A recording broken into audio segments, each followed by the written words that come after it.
September 8, 1900. Galveston, Texas. A barefoot boy walks the beach at dawn, watching waves already climbing higher than anyone remembers. The city sits on a sandbar barely 9 feet above sea level, home to nearly 40,000 people. Galveston is the wealthiest port in Texas, its streets lined with mansions, and its harbor thick with cotton ships. That morning, the U.S. Weather Bureau in Washington has already dismissed warnings from Cuban forecasters about a dangerous storm crossing the Gulf. Isaac Klein, the Bureau's chief officer in Galveston, notices the swells but downplays the danger in his own reports. By mid-morning, the sky turns a strange greenish gray. Water begins rising in the streets, first ankle-deep, then knee-deep, with no rain yet falling. Families move furniture to upper floors, uncertain how serious this will become.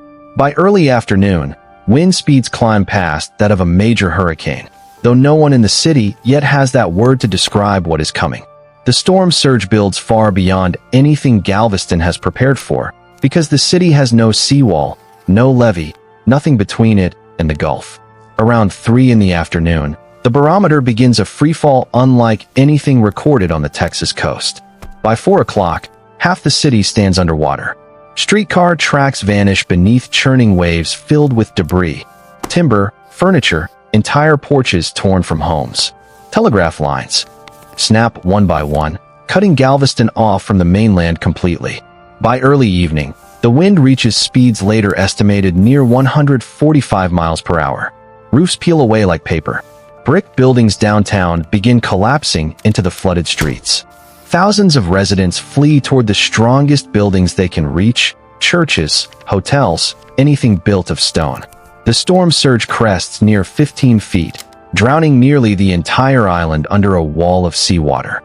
Homes near the beachfront are lifted whole off their foundations and slammed into neighboring structures, creating a moving wall of wreckage that crushes everything in its path.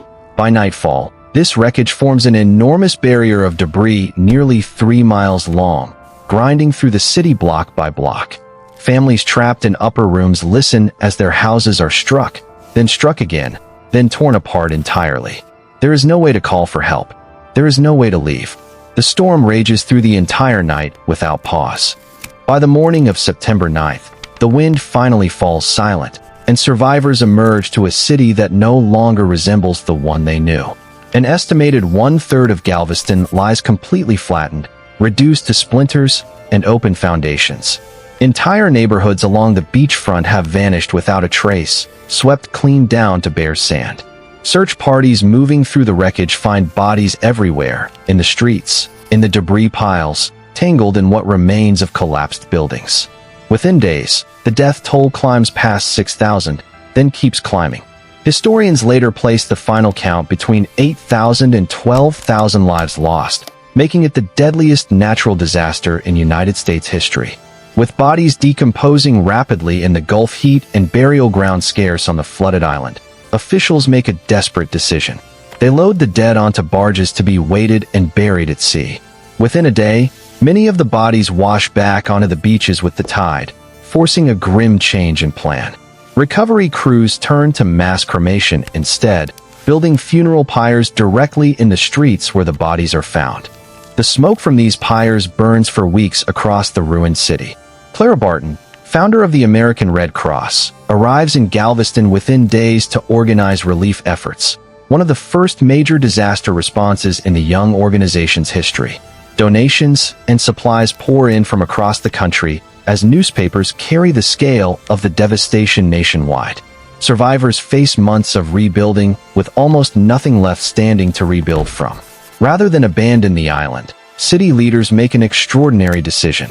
They commit to physically raising the entire city, block by block, using dredged sand pumped in from the Gulf. Buildings are jacked up on hand-turned screw jacks, sometimes while people continue living inside them, and the ground beneath is filled in higher. At the same time, construction begins on a massive concrete seawall along the Gulf-facing shore, engineered to break future storm surges before they can reach the city. The seawall eventually stretches for miles, standing over 15 feet tall in places. Galveston does rebuild, but it never regains the standing it once held as the leading port of Texas, that title passing permanently to Houston. The seawall still stands today. The grade-raising project stretches on for nearly 8 years, one of the largest engineering efforts ever attempted in an American city. Workers pump more than 16 million cubic yards of sand and silt beneath Galveston streets, lifting entire city blocks by as much as 17 feet in the worst-hit areas near the beach. Over 2,000 buildings are jacked up during the process, including St. Patrick's Church, a massive brick structure raised 5 feet without a single crack in its walls. Residents adapt to years of living on stilts above active construction. Water and sewer lines rerouted beneath them as the ground rises inch by inch. The seawall itself becomes the city's second great defense. Completed in stages between 1902 and 1904, its concrete face curved to break incoming waves and send the water's force back out to sea. Engineers extend it repeatedly over the following decades, eventually reaching more than 10 miles along the Gulf-facing shoreline. In July 1915, the defenses faced their first real test. A hurricane nearly as powerful as the one in 1900 strikes Galveston directly, driving a storm surge toward the rebuilt city. The seawall holds. The raised grade keeps the flooding contained to a fraction of what it once would have been. Fewer than 50 people die in the 1915 storm, compared to thousands 15 years earlier, a difference credited almost entirely to the wall and the raised ground behind it. Galveston survives, but the economic damage from 1900 never fully reverses. Shipping companies and investors who once centered their operations on the island have already relocated inland to Houston, where a new deepwater ship channel offers safer harbor without the exposure to open Gulf storms.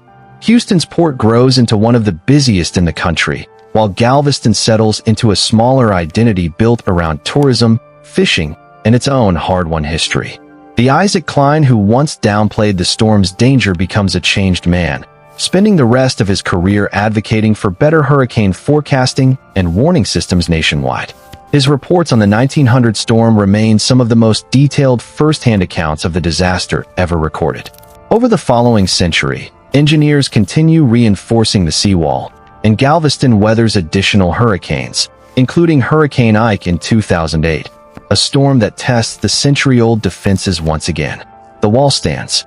In 2000, on the storm's 100th anniversary, the city dedicates a memorial along the seawall listing what is known of the dead, though thousands of names were never recorded at all.